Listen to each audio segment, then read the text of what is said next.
Ассалаумағалейкум. Қадірменді әлеумет, қадірменді көрермендер, қадірменді жамағат армысыздар.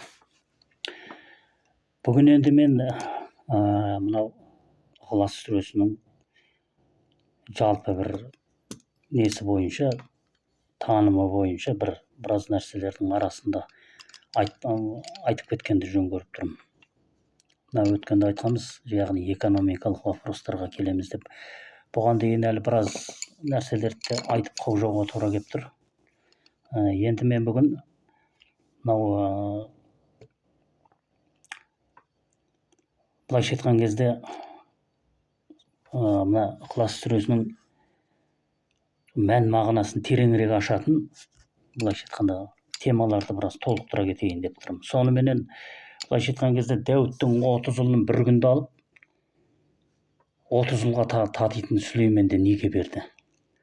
Сосын кейін мына бүгінгі таңда былайша айтқан кезде 30 ұлың болғанша ұзырақ шалың болсын деген мақал қайдан шықты. Енді біле білетін болсақ, бұл жердегі мынау қалай десек болады, 12 мүше представительдерін бір құрсақтан шығару жолындағы манипуляциядан бастап алған негізі. Сосын кейін бұған яғни қарама қарсы бір аталыққа 12 әйелді байлау, сопротивление дейміз ғой. Бұның кепілдігінде шындақ деген кезде Адам ата мен Хауа ана тұрды ғой. Бұның кепілдігіне. Енді былайша айтқан кезде тіл манипуляциясы бұл айналып келіп ақырында Құдайды жоққа шығарып Адам атаның өзін сырып тастады былайша айтқан кезде. Бұл енді анау Құдайдың кепілдігінде тұрған танымдар еді. Бұның тіл манипуляциясы дегеніміз осы. Былайша айтқанда тоқтаусыз дүниеменен сондай бір дүниелерді жоққа шығарып, быт-шытын шығарды. Енді бүгінгі таңда оның көрінісін көріп жатсыздар ғой, былайша айтқан кезде. Енді былайша айтқан кезде жаңағы айтып кеттік, о дүниеде жәннаттың есіктері бар деп айтылады, жәннаттың есіктері бар дейді. Енді бұл жерде жаңағы жәннаттың есіктері болғанда мен жаңа өткенде бір несін айтып кеттім, бірақ толық айтқам жоқ. Түрме дедім, жетімдер үйі дедім, осы екі-ақ нәрсені айтқан екен. Енді оны толықтырған кезде армия, сосын кәрілер үйі, тастандылар үйі болып саналады. Несі? О дүниенің жәннаттық есіктердің, бұның ішінде минусы бар, плюсы бар. Содан кейін тағы қалай десек болады. Толып жатыр енді. Енді мен бұл жерде мына келген әмір бойынша не себепті мына адамды оқтың ішіне салып армияны тарату керек деп отырмын. Мемлекет деген жүйе жоқ уже. Исламды қабылдағанда жаңағы таджал, сосын жаңағы мағди деген ұстанымдар шығады. Осыдан кейін мына тіл манипуляциясының былайша айтқанда жалпы оған мүмкіндіктер берілген кезде қияметке дейін мінекей не істегенін көрдіңіздер ғой. Адам ата мен Хауа ананың өзін кепілдікте тұрған дүниенің өзін төңкеріп тастады ғой, былайша айтқанда быт-шытын шығарып. Оны маймылдан жаралған деді, не қылды, жаңағы біреуі топырақтан жаралған деді, оның не нәрсе екенін мүлде қияметке дейінгі бітірген шаруаның өзінде болған Құранға алып қосар дүние болмады. Ол бір.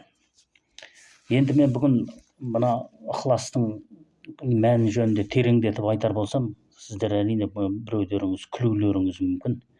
Бұл не қылған, тағы да бұл манипуляциялық бұндай нәрселер қайдан шығып жатыр деп. Бұл жасыратын жоқ. Мына Құдай деген жүректе деп айтады. Біле білсеңіздер, Құдай жүректе. Сол арқылы жаңағыдай былайша айтқан кезде Құдай жүректе иман дегеніміз сол арқылы келеді деп, сондай бір манипуляциялық бір нелерді былайша айтқан кезде не қылып алған. Жаңағыдай өз өтіріктеріне өздері иланып, соныменен манипуляция жасап алған. Былайша айтқан кезде оны не деуге болады?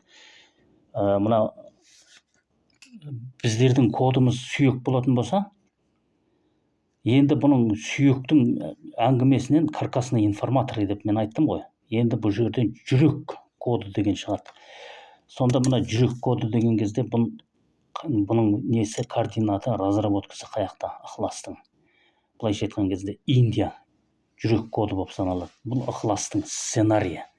Индияда жасалып жатқан разработкалар, жаңағы мынау кезінде сіздер білесіздер, мына советтік қоғамның кезінде Индияның киносын көрдіңіздер ғой. Индияның киносы көрсетілді.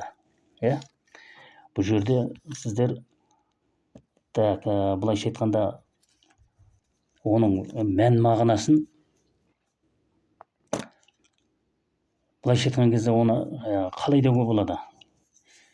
Фатиха сүресінің разработкасы кезінде, Союздың кезінде осы Индияның кинофильмдері көрсетілді. Сол кезде бұны ешкім ойлаған жоқ. Ол әшейін бір Индияның бір манипуляциясынан туған, өздерінің қиял ғажайыптарынан туған деп жоқ. Бұл жердегі разработка мына Индияның кодының өзі жүрек коды болатын еді. Жүрек коды еді. Міне солардың жаңағыдай, былайша айтқан кезде осы біздің жаңағы конструкционный координат дейміз ғой, енді жер ананың құрсақ конструкциясына негізделген идеологиялық дүниетанымдар еді. Сонда бұл Индияның жүрек коды ықыластың готовый сценарий болып шығады.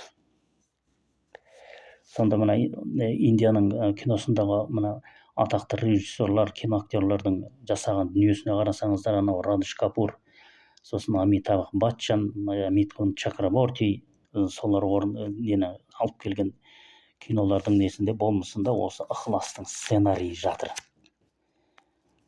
Яғни ықыластың сценарийі жатқан кезде осындағы оқиғалармен мына ықыластың мәні, былайша айтқан кезде шынайы өмірден алынады, бірақ осындағы оқиғалармен мына ықыластың мәнінен шыққан өкілдер осыған кез болу, осындай тарихи оқиғаларды бастан кешіру әбден мүмкін.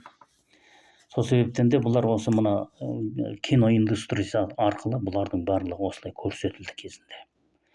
Бірақ бұны бірде-бір адам ойлаған жоқ, оны мынандай мына ықыластың мәнімен шектесетінін, онымен байланыс барын, мұндағы танымдар, ұстанымдардың бәрінде бірдей бір, былайша айтқанда бір өмірдің шындығы жатқанын сезеді, бірақ оны санасымен қабылдай алмайды.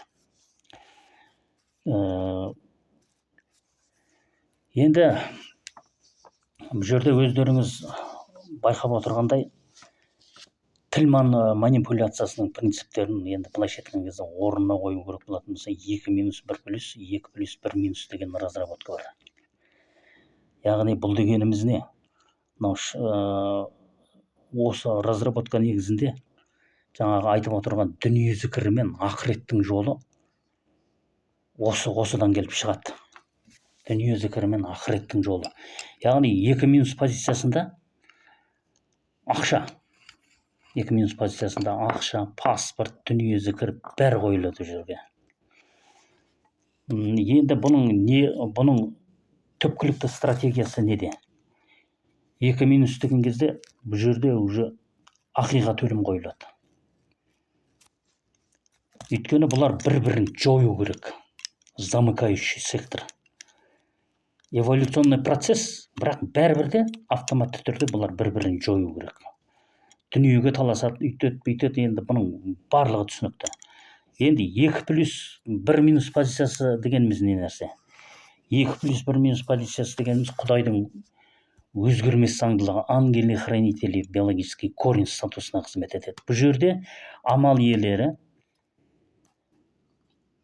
дұғамен бөлініп шығады. Бірақ бұлар бір-бірін жоймайды. Бұл жерде де замыкание бар. Бірақ бұл жердегі негізгі статус ескеріледі тағына. Ангели хранители биологический корень статусы ескеріледі тағына. Бұдан келеді тағына бөлініп шығу. Сосын минусқа қарай жол тарту мәселесі туындайды. Сонда бұл жерден қандай түсінік пайда болады бізде? Жалған өлімнен ақиқат өлімге қарай бет бұрады деген сөз. Жалған өлімге айдалады, яғни мына жерден. ол дұға келтіру мәнерінде болады бұлардың көбісі. Мына 2+ позициясы. Дұға келтіру дегеніміз не алды? Ұрыс керіс болуы мүмкін, қарғыс алуы мүмкін, лағнетпен қарғысқа ұшыратылған дейді. Мынау жәннаттық амалдың негізгі параметрлері ғой бұл. Жәннаттық амалдардың. Жәннаттық дейміз ғой, сонда жәннаттық деген кезде, жәннатқа кірген кезде тіліңіз кіргізсе, амалыңыз шығарып жібереді. Ал амалмен кірсеңіз, тіліңіз шығарып жібереді. Міне осы екі позицияның осындай екі өзіне тән статустық несі бар, жаңағыдай позициясы бар. Осы негізде жалған өлім мен ақиқат өлімі осы жерде бөлінеді. Ақиқат өлім мен жалған өлім осы жерде бөлінеді. Енді жалған өлім деген кезде дұғамен бөлініп шығады да плюстік позициядан минустық позицияға жол тартады. Енді осының жолында 2-1+ позициясының ішінде мен айтып өткенімдей, мынау 2019 жылғы вакцинация бестюремный режим деген разработка шығады. Обвенчанный на красный дейді. Міне осындағы түсіріліп отқан формуланың мәні осы жерде жұмыс істейді. Сосын жаңағы крематориясы, сонан кейін жаңағы қабірден тұрғызу, қабір азабында қалу. Қабір азабында қалу деген кезде мына 2+1- ішіндегі статуста бар. Өйткені мына Құдайдың өзгермес заңында бойынша бұлар жерленеді.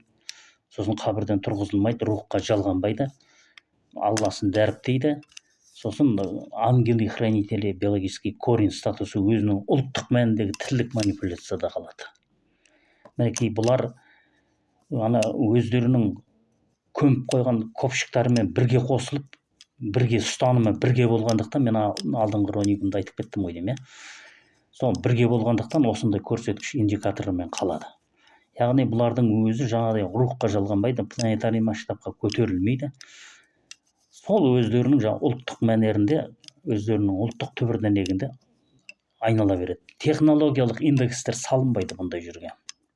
Сосын жерлер бұндай жерге сатылмайды, бизнестер жүрмейді бұндай жерде. Өйткені формула мәні бойынша бұл жердегі 25%, сосын кейін белгілі бір мөлшерде ғана деп айтқан, бұның әлі экономикалық вопростары бар. Бұлардың әлі қандай деңгейде қашалу мәнері, яғни кешегі мына Совет одағындағы жоспарлы экономика негізінде көрсетілді. Колхоздар мен совхоздар, яғни экспортталмайды өнімдер. Бұл жерде бұдан ары қарай нөлге құлаған кезде қол еңбегінде қалу керек, таза тозақта қалу керек. Қол еңбегімен өндірілетін өнімдер сосын кейін экспортталмайды, саудаға салынбайды. Егер бұндай амалдарды тікелей жаңағыдай мынау паспорттық жүйе, ақша, эволюционный процестің 2- позициясымен алмастырылатын болса, бұлар мінекей сондай жаңағыдай жалған өлімге айдалады, наказать етіледі. Сосын жаңағы о дүниелік есіктерге қарай жөнелтіледі. Айтып отқандары енді Құранда бұлар жөнінде айтылады ғой. Сендерге жаңағыдай кісендер, оттар, шынжырлар дайындалды деп. Мінекей сондай жерлерде уже бұлар жаңағыдай мынандай Құдайдың өзгермес заңындағы принциптерді бұзған үшін осылай наказанияға кетеді. Азапқа кетеді қысқасы. Сонан кейін енді мемлекет дегеніміз не нәрсе? Ту көтеріп келесіңдер деп. Бұның позициясындағы 2-1+ позициясы бойынша бұл жерде жаңағыдай кіші кәсіпкерлер, сосын кейін жаңағыдай ақша жасау, сосын кейін минусты плюсқа айналдыру. Жаңағыдай жерлерді азғырып, немесе өз білгенмен заңды белден басып, уже жаңағыдай манипуляциялық әдістерге көшкен үшін бұлар да наказать етіледі. Өйткені мемлекет деген дүниені бұл жеке кәсіпкерлік пен нәпсі дүние зікірімен бұлар дәлелдей алмайды. Қазір көріп жатсыздар, мысалы, кез келген нәрсеге ақша салып, мемлекет деген статустың өзі қазір былайша айтқан кезде біреулердің бір табыс тауып, дүние зікірін жасап, білгенін істейтін заңды түкіріп қоятын нәрсеге деңгейге жетті. Көрдіңіздер ғой? Бұл деген болмайды. Кезінде мына Союздың кезінде планетаның құрсақ конструкциясы қашалып Советодағы жасалған кезде капиталистік ортада дүние зікірінің индекстері қашалған сыртқы фактордан. Енді мына ішкі факторға келген кезде бұлар құрсақтың мәніндегі разработканы бұлар ұмытты. Енді бұны толықтай жоққа шығарып, енді анау дүние зікіріндегі дүниені тықпаламақшы, нәпсіні. Енді нәпсіге құл болып, оны Алламен шатастырмақшы, Құдаймен шатастырмақшы. Олай емес. Мен бұған жол береді деп ойламаңдар. Керек болса сендердің естеріңе мен 13-ші роликте естеріңе қайталап салуыма тура келетін шығар бәлкім. Сондықтан бұндай манипуляцияны әзірге шектей тұруға тура келеді, кісендеп тізгіндей тұруға тура келеді. Бұдан әріге болмайды. Тудың уже олардың ешқандай да бір уже қадір қасиеті де мемлекеттік деген сипаты да қалмайды. Өйткені қияметте айтып отыр, ту көтеріп келесіңдер. Мінекей осындай нәрселер. Яғни ол дегеніміз не нәрсе? Көмілген көпшікті кімдер өзінің құдіретімен шығарады, кімдер оны тірілтеді. Бұлардың өзіне кәдімгі арнайы координаттар, статустар беріледі. А жер сатылмайды. Көмілген көпшік ол жерде жатыр. Егер бұл жерге қандай да қандай кім біреу мемлекеттің атымен мынаны дамытам, мына жерді бүйтем, сөйтем дейтін болатын болса, жергілікті тұрғындар келісім бермейтін болатын болса, проекты уничтожается на полный ход. Проекты ондай жерге салуға болмайды технологияны. Өйткені ол жерде ангельный хранитель биологический корень статусы бар. Осы статусты ол мысалы плюс статуспен тұр, а оны әкеледі жаңағыдай дүние зікірмен дамытамыз деп ол жерде минусқа айналдырады. Олай емес. Олай емес. Жергілікті тұрғындар ол үшін оның жаңағыдай өзінің несі болу керек. Мысалы жергілікті тұрғындар ол жерде жаңағыдай рухқа жалғанғандар ма, жоқ не қылғандар ма, несін өздерінің былайша айтқан кезде экономикалық формула мәнінде жұмыс істеп жатқандар ма, куәліктері бар ма, мінекей сондай нәрселер. Енді бұлардың өзінің жалпылама темасына біз әлі келеміз ғой, тікелей эфирде болса, тікелей эфирмен де көрерміз, байланысып сұрақтар болса. Енді бұндағы жалпы нәрсе, мына жұмақ пен тозаққа бөліну мәнер негізгі стратегиясы. Шайтанды жынның мойнынан түсіру, нәпсі менен көпшікті бөлу. Мінекей мен қазір айтып жатқаным осы нәрсе. Яғни шайтанды жынның мойнынан түсіру дегеніміз статус ангелы хранители биологический корень. Бұл мына неде бар? Шайтанның негізгі позициясы. Осы статусқа жұмыс істеу. Ал енді статус эволюция деген сөз, бұлар жындардікі. Жындардың манипуляциясы. Анау шайтани манипуляция. Яғни шайтани манипуляция дегеніміз теориялық негіз, теоретиктер. Бұлар кәдімгі, бұлардың да өз ішінде екі минус позициясы бойынша бұлардың да өз ішінде тема кетеді ғой. Мыналарда да солай. Жындардың да несінде солай. Көпшік қожайындарында да. Екі плюс позициясы бойынша бұлардың да өздеріне тән жаңағыдай жолдары болады. Енді осының жолында плюстік позицияда мына негізінен алған кезде бұны екінің бірі біле бермейді. Шындап келген кезде. Мына плюстік позицияда ұрлық жоқ. Ұрлық деген атымен жоқ бұл жерде. Бұл жерде дәріптелмейді. Эволюционный процесс қой. Неге десеңіздер, плюсте қозғалыс сағатының үкімімен шешімі біледі. Ал деген сөздің негізгі несі, источнигі язычниктен туындайды. Алла деген кезде, мен ана өткендегі бір немде ма, комментімде ме екен, жоқ, бұның ролигін шығардым ба, шығармадым ба, білмей тұрмын. Алла деген кезде, ал деген көпшіктің қожайыны да, ла деген уже ондықтар өкірінде қыз баланың иелігінде. Мінекей сол кезде мына звукпенен қозғалған кезде Алла деп бұны үшінші бұрышта дәріптеп үрлеп тұрған өкіл бар. Осының негізінде плюстік позицияда айтып отырғанымдай бұл жерде уже экономикалық экспорт деген жоқ. Экономикалық экспорттау немесе мемлекеттік жүйе арқылы бұларда бұндай нәрсе деген жоқ. Айтып отырмын ғой, жоспарлы экономика өздерінің құрылымына жасалған дүние.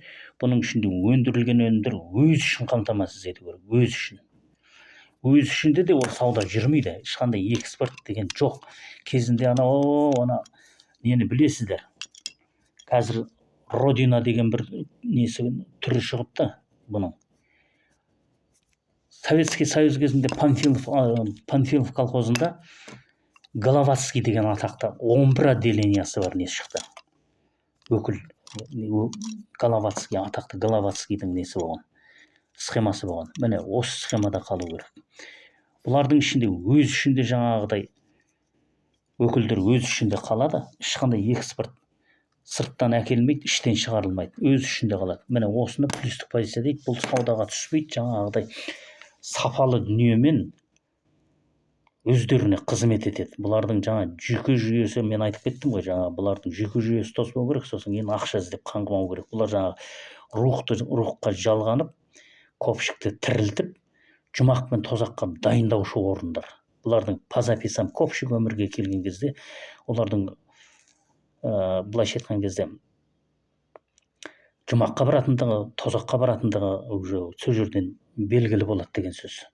Яғни оның мәнері қалай? Мына сіздер білесіздер ме, білмейсіздер ме? Мына адамдарды қазір жерлегенде не себепті көктас қойып, оның ұруы, таңбасын не үшін айтып жатыр? Не үшін жазып жатыр ана тасқа, көктасқа? Бұның бәрі бір дінге табынудан немесе оны бір неғып жатқан нәрсе емес. Бұның бәрі осы қияметке дейін кімді тұрғызу керек? Ана көктастағы белгі арқылы. Кімді тұрғызбау керек, кімді қалдыру керек қабір азабында. Міне соған байланысты нәрселер. Ана жердегі мына аты жөні есімі жазылған көктас арқылы бұлардың бәрі құжаттамалық разработкада бар нәрселер олардың бәрі. Міне өлген адамдар. Сосын бұлардың жаңа қабірден тұрып рухынан тірілткен кезде бұлардың күллі нәрсесінің бәрі жойылуға тиіс. Өйткені бұлардың да атымен амал етіп жатқандар, немесе оны списокқа қойып, өлгендермен тірілерді араластырып, сол арқылы манипуляция жасап, ақша тауып жатқандарды білесіздер ғой. Ана жаңағы түйіншектерге дем салып деген сияқты аяттың келуінің негізгі сипаты осы жақта жатыр. Мінекей сондықтан ана көктастағы белгіні уже датасын жазып, аты жөнінің кім болған, бұның қандай амалда болғандығы, бұлардың бәрі мына рухқа жалғанып, оны көпшіктен тірілтіп тұрғызатын кезде оның бәрі ескеріледі. Бұны біліп қойыңыздар.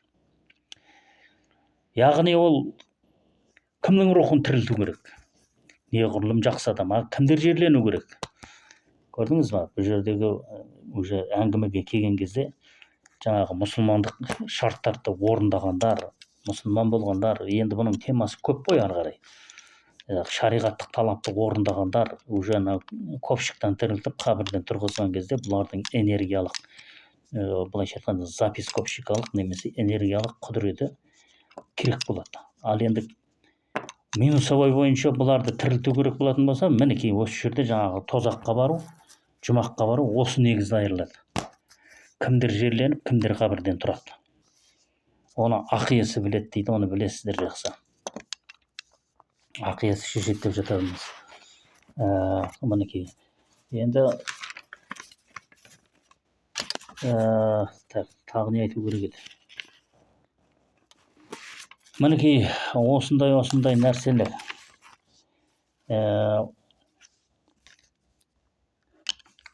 Енді жаңағы көктасты айтып кеттік, иә. Енді бұл жердегі негізгі бір маңызды тақырып бар. Шыңғысхан жайлы. Шыңғысханның кім екені, ол қазақ дейді, не дейді, моңғол дейді, ажыратамай жатқан жайы бар.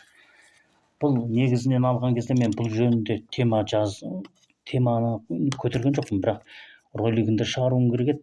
Бұның да несіне комменттер жаздым, бірақ ақиқатында Шыңғысхан бұл космополитический сорт, моңғол расасының өкілі. Оны қазақ немесе моңғол деп ажыратамайсыздар, олай емес. Моңғол расасының өкілі болғандықтан, планетарный масштаб космополитический сорт болғандықтан, бұл Шыңғысханның тірлігі, генетический коды кіндік болып саналады. Ал енді қазақ деген көпшік деп айтып кеттік қой. Шыңғысхандық кіндік болып саналады. Бұл Шыңғысханның миссиясы айналып келген кезде Құранға кепіл болып тұрған дүние. Көпшігі шығатын болса, бұл Шыңғысханның көпшігі шықпайды, оның қабірі ізделмейді. Бәлкім кім біледі, енді оны қазіргі мынау дүниенің бәрінің қирап атқанына қарағанда бізден бұрынғы қауымдар оны Шыңғысханның қабірін тауып алды ма жоқ шығарып жіберіп мүлде жоғалтып жіберді ма ол жағын білмеймін. Қазіргілердің мынау замыкающий секторға кіріп кеткеніне қарағанда сондай бірдеңелер бар ма деген ой кетеді да. Шындығында Шыңғысхан бұл кіндік функциясы. Мен айтқанмын, оның өз амалыменен бұл кәдімгі жер дүниені жаулап алған кезде Шыңғысхан до кости очистил деп. Сүйекке дейін тазалап кетті. Міне қазақ деген құрылым осы каркасный информатордың көпшік қожайыны болғандықтан осыған дейін жеткізіп кетті Шыңғысхан. Күллі дүниені быт-шытын шығарып, тазалап, қырып түгел сүйегіне дейін шығарып кетті. Ары қарай өздері тауып алады дегендей. Ал енді оны жалғасты түрде жасаған Ленин. Көпшік әңгімесімен Ленин, Гитлер, Сталин осы үш өкіл бұларды кәдімгі жер ананың құрсақ конструкциясында кіндік функциясы бойынша бұлардың измерениясын шығарып, түгел оның бәрін түгел жүйелеп кетті. Ендігі кезек бізге келеді. Мен айтып отырып, Шыңғысханның ақиқатын айта алмасаңыздар, тілге тиек қылмаңыздар, керек емес. Бұның көпшігі шығарылатын болса да, мына кіндік функциясы тарап кетеді уже. Жер әлемге ядролық бомбардировка жіберіледі. Бұл Құранның кепілдігінде тұрған дүние. Құранды игеру үшін Шыңғысхан кепілдікте тұрады. Сіздер білесіздер ғой, бұл көпшік болып жер ананың құрсағына түскен кезде көпшік миссиясымен кіндік арқылы демалады. Кіндік арқылы демалғаннан кейін уже ол түсінікті болу керек. Бұндағы сол кіндік функциясын құрайтын елдің не себепті жаңағыдай көпшікті жинау кезінде мына Исаның ілімі негізінде қыз балаға құрсақ қоспа Құранды өз мәнінде игеру. Сосын мына Совет одағының жалпылама жер ананың құрсағы екенін мойындау. Мінекей осындай әңгімелер туындай береді енді. Ол бірінен кейін бірі кете береді ары қарай жалғасты түрде. Ал енді Шыңғысхан қазақ болғанда не істемексіз, оның миссиясын білмесеңіз. Сондықтан оның бірінші ақиқатты айтып, ортаға қадап алу керек. Ақиқатты айтып. Ақиқатты айта алмай ма? Бұл тіл манипуляциясының, яғни тіл манипуляциясы дегеніміз мінекей бүгіндігі мынандай ақиқаттық дүние адам ата мен Хауаны кепілдікте тұрғанның өзінде бұлардың өзін тіл манипуляциясы бүгінгі таңда қандай дәрежеге жеткізді. Құдайдың уже өзі жоқ. Құдайды жоқ деген уже сондай бір тобыр қалып келді, тобырлық түсінік қалып келді. Бұның есесінде мынау адам ата мен Хауаны бұның кепілдігінде тұр. Кепілдікте тұрса да бұның ақиқатына жете алмады. Тобырлық түсінік қалып келді шындап келгенде. Тобырлық түсінік дегеніміз сол уже Құдай деген жоқ дегенге шықты. Ал адам ата оның кепілдігінде тұр ғой. Неге Құдай жоқ? Құдай жүректі деп өз өтіріктерін өздері иланып, ол міне ақиқатқа жете алмай уже манипуляция жасап, уже қоғам уже былайша айтқанда манипуляцияға ұшырап баратыр. Уже тобырға айналдық, кәдімгі білгенін істейтін, Құдайдан қорықпайтын, ойбай бізді не қылатын Құдай жоқ екен. Ойбай адам деген осындай екен, мұндай екен, анау екен, мынау екен деп уже бұның таза толық мәніндегі уже тобырлық түсінікке жеткізді тіл. Оны жүректі деп жүрекке орнатып алды дағыны, мен не істесем өзім білем деген әңгімеге келді. Жоқ, олай емес. Құдай деген бар дүние ғой, бірақ оның ақиқаттық танымын айта алмасаңыздар, оны жаңағыдай анау мінекей оны мына неден де көріп жүрсіздер ғой, роликтен де, мына TikTok каналдардан да көріп жүрсіздер. Шыңғысхан деген қазақ болған, дүниені жаулаған дейді. Одан артыққа бара алмайды. Оның не екенін, кім екені, миссиясының не екенін, оның Құранға кепіл болып тұрған. Енді оны жаңағы мына әруақтардың ұлықсаты деп анау білесіздер ғой, неге жазылған. Шыңғысханның қабіріне қалдық, 30 сантиметр тақалып қалдық. Енді жаңа президенттің ұлықсаты керек деп уже. Енді ақиқат шындығы сол, бұл қабірді іздегендер, оны қазғандар толықтай өлтірілу керек. Ақиқаты сол, толықтай өлтірілу керек. Мемлекет болса, мемлекетке соғыс ашылу керек. Мемлекеттік жер бетінен жойған дұрыс. егер оның қабірін іздеп қарық боламыз десе, олар қателеседі. Ал жекелей жаңағыдай компаниялар немесе жекелей адамдар болатын болса, бұлар ұрпағымен қосып жойылуға тиіс. Шыңғыс ханның қабірін ашуға болмайды. Жақсы, сау болыңыздар. Келесі жолда басқа қырынан теманы жалғастырамыз.